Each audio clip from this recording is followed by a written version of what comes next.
Arma 3 graphics and they still suck. The lighting sucks. Like even those polygons suck. It feels amazing. Oh my god. All I know is that this is running buttery smooth. Wow. Arma 3's developers, Bohemia Interactive, released an engine update that addresses Arma 3's largest performance issue, single-core CPU usage.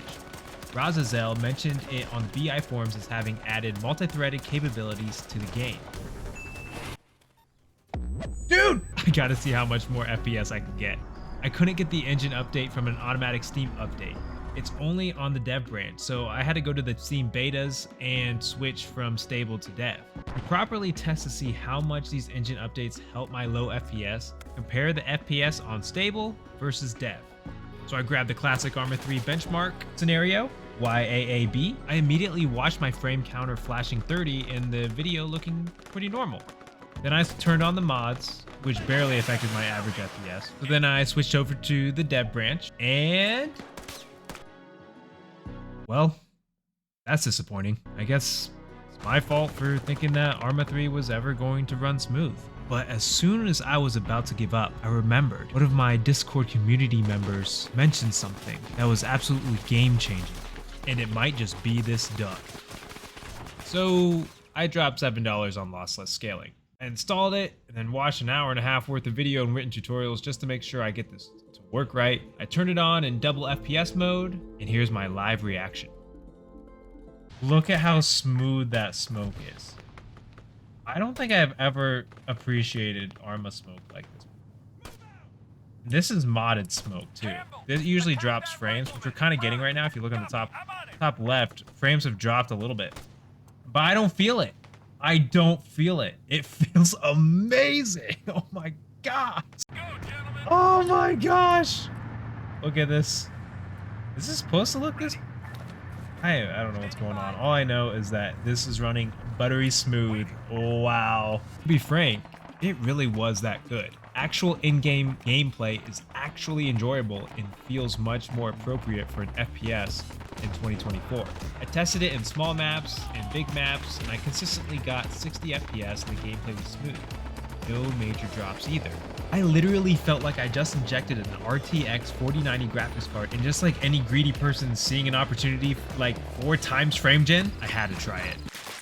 Oh no, I'm on fire! They recommend that you have 60 FPS at minimum with a 240Hz monitor. I also only have a 144Hz monitor. Anyhow, it can't hurt to try it. The base frame rate target is a little higher than I'm comfortable with, but it's close enough to try. I see it's working on the main menu. I'll jump into a scenario. Is this how Arma 3 was always supposed to be played? I can't believe it. 144Hz actually feels much better. And LSFG says that bad things would happen if my base FPS drops. And bad things, in fact, did not happen. Is this some kind of Arma 3 exception? I mean, Arma 3 is quite a unique game. I wouldn't put it past it. Most artifacts I noticed is during the fast menu changes. So it's totally worth the payoff. So the next question is, am I going to get banned? There we go. Dude! I haven't been banned yet. I haven't been banned yet.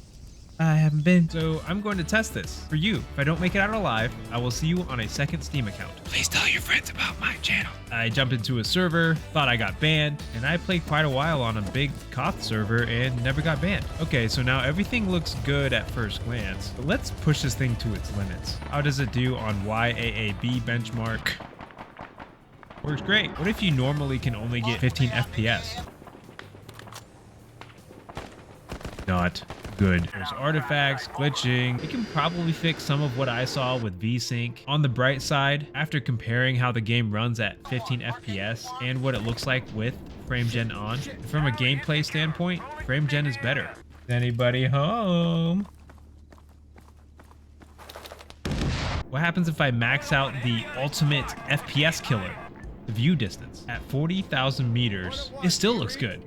mostly. But at this point, LSFG definitely seems like a great deal and almost too good to be true. But I did run into some weird stuff that you should keep in mind. I often ran into a missing cursor in game despite the fact that I was not hiding the cursor using FrameGen, but I was able to temporarily fix it by alt-tabbing a few times. Since you have to be in windowed mode, and if you're upscaling your resolution, you might have to change the in-game interface size. And recording gameplay is not as simple as before. You could literally play in 144 Hz, but OBS could only see 30 FPS. I had to spend a good amount of time to figure that out, and even then to get it work, I have to alt-tab a few times. To get this all set up on my PC, I got two pieces of software. One is Lossless Scaling, where you have to purchase off the Steam store. The other is a free program called Riva Tuner. Once you have those two tools installed, you will need to figure out what FPS you can reliably get in Arma 3, which can be tricky depending on how you play the game and is highly affected by your view distance. Safest way to go is to choose the FPS that you have 99% of the time when you play Arma 3. And if you're feeling fancy and don't play on public multiplayer servers, then you could get the automatic view distance mod and set the mod to match a 30 FPS target, stabilize your FPS, and make LSFG smoother. Once you found your stable base FPS, go to Riva Tuner and limit your in-game FPS. Then go to Lossless Scaling and choose your settings. You can see what settings I had. If you have an AMD graphics card, set the max frame latency to 3. NVIDIA graphics card users can use 1. Choose your mode, but know that ×4 is theoretically the best because it multiplies your FPS by 4, but there's a couple things to know. First, you need to find your monitor's frame rate, which you can find in Windows Advanced Display Settings. Then multiply your base FPS by the mode multiplier. In my case, I took 36 FPS and multiplied it by 4 to get 144. My monitor is a 144 Hz monitor, so I'm good to go. If my monitor only supported 60 Hz, then I would lower my FPS limit from 36 to 30 and change my mode multiplier to x2 instead of x4. That would make 30 times 2 equals 60. Generally, capture API should be DXGI, but if you run into problems, check if you have Windows 11 version 24H2.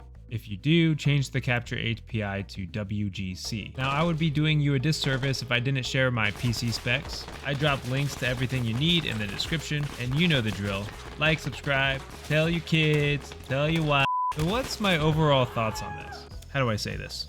This is the best thing I've ever bought on Steam. It's like I majorly upgraded my GPU for $7, and it works on just about any game. Its biggest use case is for older games, but people with weaker computers have used lossless scaling to enjoy new games with super intensive graphics such as Cyberpunk 2077. Lossless scaling is definitely S tier stuff, and I recommend it to everybody.